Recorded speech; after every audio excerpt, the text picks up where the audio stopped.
You gave a break to painting and drawing, and now going back to it seems really difficult for some reason. You're very hesitant. Something scares you off, but you don't know what it is. Then this video is for you.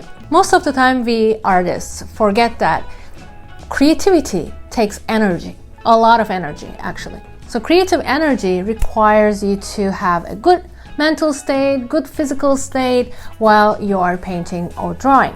If you're exhausted or if you're mentally not there, then it's going to be very difficult to sit down and paint. So right now, if you're struggling to go back to painting, you have to consider what is exhausting you. Why are you mentally or physically or both not energetic enough? And also we should look at the reason why you gave a break in the first place. Are there still those environmental factors around you? Maybe you had a very big life change. Maybe you got divorced, maybe you have a baby, maybe you changed cities. So that adaptation time takes a lot of energy from you. So have those circumstances improved,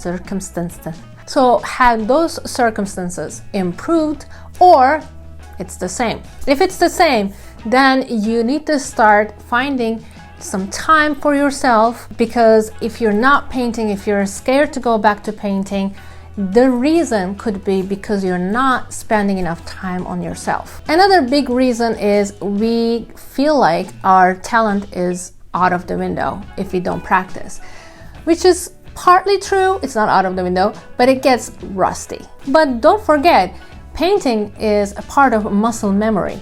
So your muscles learn, your brain learns something, and it's so easy to forget about it. Yes, you get rusty, maybe you will need practice to go back to what your level was 2 or 3 years ago, but that doesn't mean that you forgot completely or you're not going to go back to level again.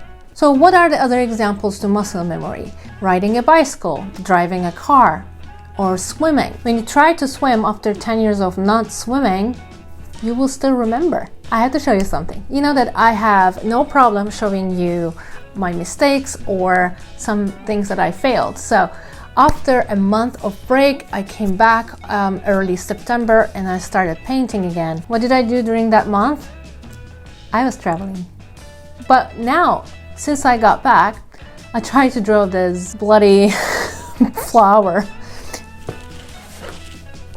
I tried to paint these flowers. I failed and I was like, what's happening to me? I tried 4 times. Finally, I got what I wanted. It's okay though. It came back. I came back to my normal level. After a month of break, it took me 4 times. It happens to every artist. So let's say you're not scared. You're fine.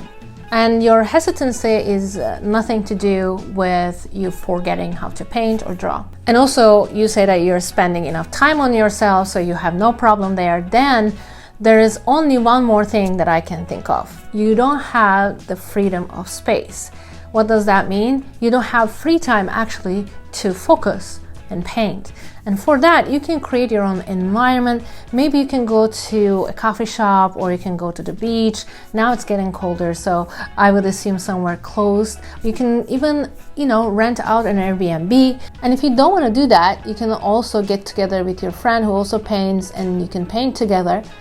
Or at least when everybody sleeps, you can just get up and go to bed late and have that all living room to yourself. What I'm trying to say is, if you really, really want to do something, you will do it. You will find the energy to do it and you will remember. And also, I want you to think this way.